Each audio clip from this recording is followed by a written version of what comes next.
Бисмиллахир-рахманир-рахим. Ясин. Валь-Кур'аниль-хаким.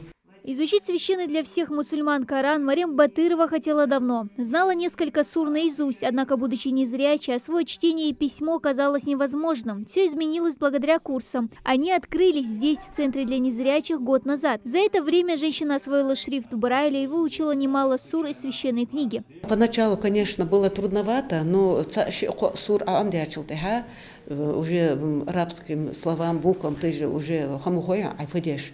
Дальше уже, конечно, легко было. Очень легко, очень хорошо давалось. Омде халдацер. Даже очень большое желание с омде дальше.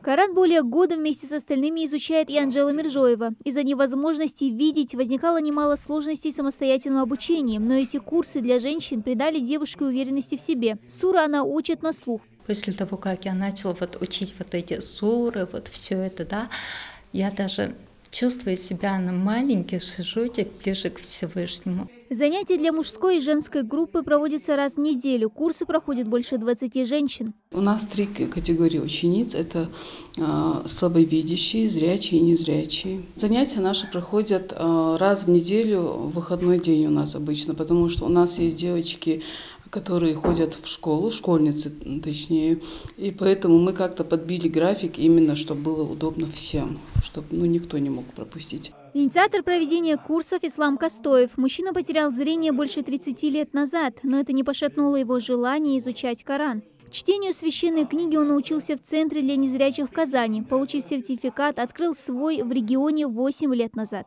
حجري غدج بو نخبطخون وجري بو يجري بو صار دائم دين حجري اشتوس حجري حمل واسك تكشن أبلات يو شبه شان يوتا أو شيء مال حم قالماتك يو قرآن جوزج بريبورج غريفلج مديج حم كان بسبات نخلت واخ دا تناخ وقتج بو وجري يجري دقلا كان صدقة ساعة قابل دولت الله رياس خلت كان دين شوق إمن شهداء دي كان بيقم بوبتان.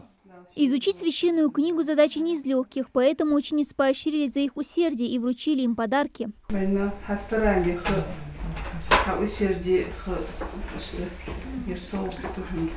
В центре также проходят различные спортивные и культурные мероприятия. Это заведение дает возможность незрячим и слабовидящим людям не только изучать Коран, но и вести активную жизнь, не замыкаясь в 4 стенах. А курсы для женщин центр планирует проводить на постоянной основе. Дана Плиева, Магомед Белакиев, Новости 24.